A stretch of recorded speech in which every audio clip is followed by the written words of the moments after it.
জুলাই আন্দোলনে আহত ও অসহায় যোদ্ধাদের জন্য স্থায়ী ফান্ড গঠনের আহ্বান জানিয়েছেন স্বাস্থ্যমন্ত্রী সরদার মোহাম্মদ সাখাওয়াত হোসেন। বলেছেন, সরকার সুনির্দিষ্ট কিছু খাত থেকে অর্থ সাশ্রয় করে একটি ফান্ড তৈরি করলে সেই সহায়তার মাধ্যমে জুলাইয়ের যোদ্ধাদের জন্য একটি স্থায়ী ব্যবস্থা করা সম্ভব হবে।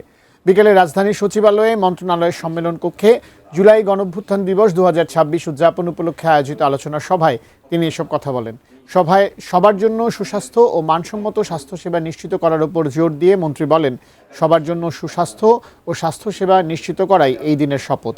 এ সময় জুলাইয়ের সকল শহীদদের প্রতি গভীর শ্রদ্ধা জানিয়ে দুর্নীতিমুক্ত স্বাস্থ্য খাত গড়ার প্রত্যয় ব্যক্ত করেন স্বাস্থ্যমন্ত্রী।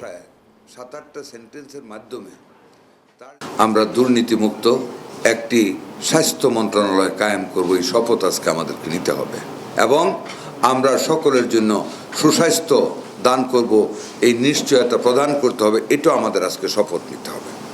আমাদের সরকার, আমাদের দেশের মানুষ স্বাস্থ্যসেবা চায়। জুলাই যোদ্ধারা যেভাবে দেশের প্রতি দায়িত্ব পালন করেছে, আমরা দেশের একটি অংশ হিসাবে আমাদের মেহনতি মানুষগুলিকে স্বাস্থ্যসেবা সুন্দরভাবে দিনে দিনে উন্নত করে নিশ্চিত করার লক্ষ্যে আমাদেরকে নিরলস প্রচেষ্টা করতে হবে।